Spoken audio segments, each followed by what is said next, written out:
வணக்கம் சொந்தமந்தங்களே, எப்படி இருக்கீங்க? நல்லா இருக்கீங்களா? என் பொண்ணை தான் நம்பினேன் நான். நம்மளுக்கு பொண்ணு இருக்கிறா, 2 பேர பிள்ளைங்க இருக்குது, மருமகன் இருக்கிறாரு. நம்ம நாளைக்கு சேர்த்தா எடுத்து போடுவோங்க. 10 ரூபா சம்பாரிச்செல்லாம் அவங்களுக்காக நம்ம எடுத்து வச்சுருந்து இந்த சேர்த்தா எடுத்துக்கிட்டோன்னு என்ன எவ்வளோ தெம்பாக இருந்தேன் சொந்தமந்தங்களே. கடைசியில் என்ன இந்த நிலைமைக்கு ஆளாகிட்டாங்க. இந்த பொண்ணும் சரியில்லை, அந்த ஆளும் சரியில்லை.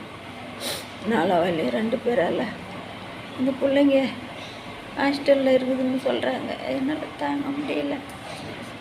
ஒவ்வொரு நாளும் நினச்சி அந்த பிள்ளைங்கள நினச்சி தவிக்கிறேன். அதுங்க என்ன பாவத்தை பண்ணி வந்ததுங்க?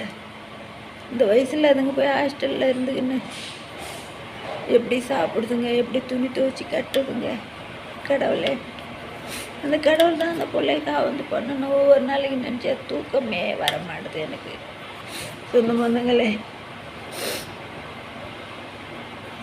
அவங்க அக்கா தங்கச்சி மாதிரி நினச்சிக்கின்னு எனக்கு உதவி பண்ணுங்க.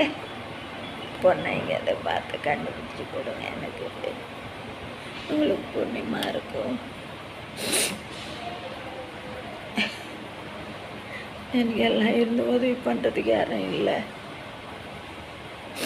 அந்த யூடியூப் ஓப்பன் பண்ணதே அதுக்கு தான் சொந்த பந்தங்களே. எனக்கு ஒரு உதவி பண்ணணும்.